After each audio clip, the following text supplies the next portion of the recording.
Welcome, आभार, अभिनंदन। कैसे हैं आप सब? आशा करती हूँ सब लोग अच्छे होंगे, खुश होंगे, बिंदास होंगे। फ्रेंड्स, आज हम बात करने वाले हैं लाल किताब के कुछ विशेष और महत्वपूर्ण और शानदार उपायों की, फ्रेंड्स, जिनसे हमारे निश्चित तौर पे हमारी लाइफ भी शानदार बनेगी और हमारी जिंदगी में निश्चित तौर पे नोटिसेबल रिजल्ट्स और चेंज हमें देखने के लिए मिलेंगे।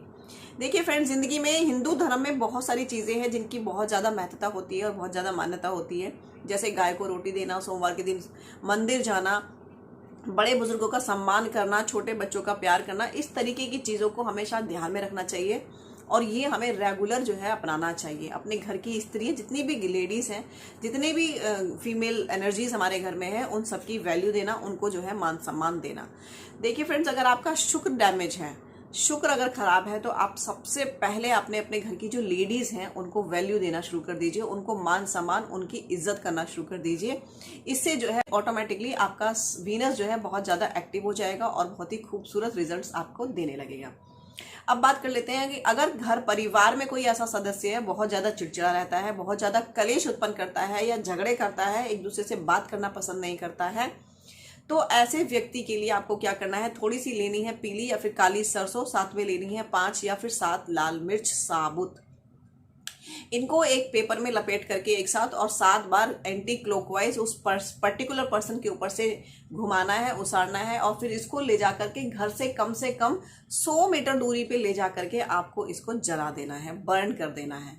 इससे फायदा ये होगा कि उस व्यक्ति का चिड़चिड़ापन दूर हो जाएगा और घर में जो है वो घुलने मिलने लगेगा, व्यक्ति की सारी नकारात्मकता दूर हो जाएगी। ये हो गया पहला उपाय। सेकंड उपाय है, सुबह उठकर स्नान करें और विधि विधान से भगवान की पूजा उपासना करें, आरती करें। आरती करते समय दीपक में 2 लौंग निश्चित तौर पे डालें। इससे माना जाता है माता लक्ष्मी बहुत प्रसन्न होती है, या जो भी देवी देवता होते हैं उनको जो है बहुत ही सुंदर और बहुत ही अच्छा फील होता है उनके समक्ष जब इस तरीके से लौंग डाल करके दिया जलाया जाता है। आपकी पूजा संपन्न हो जाए तो इस दीपक को लेकर के पूरे घर में, अपने घर के हर एक कोने में इस दीपक को ले जा करके उसकी धुनी, यानी कि उस दीपक की रोशनी वहां दिखानी है, उसकी ऊष्मा हर कॉर्नर में पहुंचनी चाहिए। इस तरीके से करने से घर की सारी नकारात्मकता, नेगेटिविटी दूर होती है, घर में जो है प्रसन्नता का वातावरण क्रिएट होता है। देखिए, बड़े बुजुर्गों का सम्मान करें, उनका इज्जत करें, उनके पास थोड़ी देर बैठने का टाइम निश्चित तौर पे निकालें। उनको कुछ नहीं चाहिए, जो समय चाहिए होता है वो बस उनकी दिल की बात सुन लें। इस तरीके से अगर आपके घर में बड़े बुजुर्ग हैं तो यू आर सो लकी, क्योंकि अगर आप उनको 10 या 5 मिनट रेगुलर बेसिस पे करते हैं तो यूं समझिए कि वो टाइम आपका वेस्ट नहीं हो रहा है, कहीं ना कहीं वो टाइम आपका इन्वेस्ट हो रहा है, जिसमें आप बहुत अच्छी चीजें सीखेंगे, जानेंगे और अपनी जिंदगी में आगे जो है उनको रिपेंड करेंगे। इसको या इस बात को, इस सिचुएशन को हैंडल करना मैंने अपनी मम्मी से, अपने पापा से, अपने दादा दादी से सीखा है। तो फ्रेंड्स, अपने बड़े बुजुर्गों का सम्मान करना बिल्कुल भी ना छोड़ें, इनका हमेशा सम्मान करें।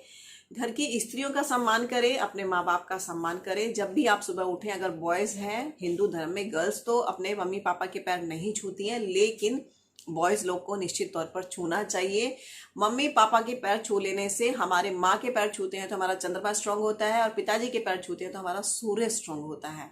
इस तरीके से अगर आप बड़े भाई के पैर छूते हैं तो आपका मंगल स्ट्रांग होता है, गुरु ग्रह भी कहीं ना कहीं स्ट्रांग होता है। तो इस तरीके से चीजें करने से आपकी जिंदगी की दरिद्रता काफी हद तक दूर होती है और आपके जो है प्लैनेट्स भी अलाइन होते हैं। जब हम बड़े बुजुर्गों का चरण स्पर्श करते हैं तो हमारी जिंदगी में, हमारे करियर में बहुत अपार सफलता हमें मिलती है और हम कार्य क्षेत्र में हमें बहुत ही जबरदस्त लाभ देखने को मिलता है।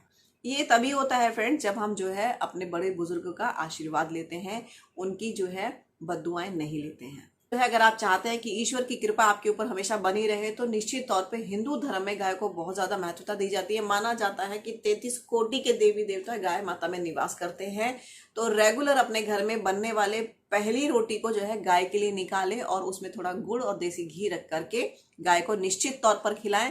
इससे जो है आपके जीवन में सुख, समृद्धि और सौभाग्य आता है। हमेशा ही जीवन में प्रसन्नता बनी रहती है। जो लोग इस तरीके की चीजें करते हैं वो जिंदगी में कभी भी आर्थिक परेशानी से नहीं जूझते हैं और उनकी जिंदगी हमेशा खुशहाल बनी रहती है। गाय को रोटी खिलाने से माता लक्ष्मी की कृपा भी हम पर बनी रहती है। और अगर आपका जन्मदिन है या अगर आपका बर्थडे है, अगर आप बर्थडे वाले दिन अपने वेट के अनुसार, सपोज कीजिए कि आप 60 kg हैं तो 60 kg ही चारा, गाय के लिए चारा खरीद कर कहीं पर भी गौशाला में दान करें या फिर गाय को खिलाएं।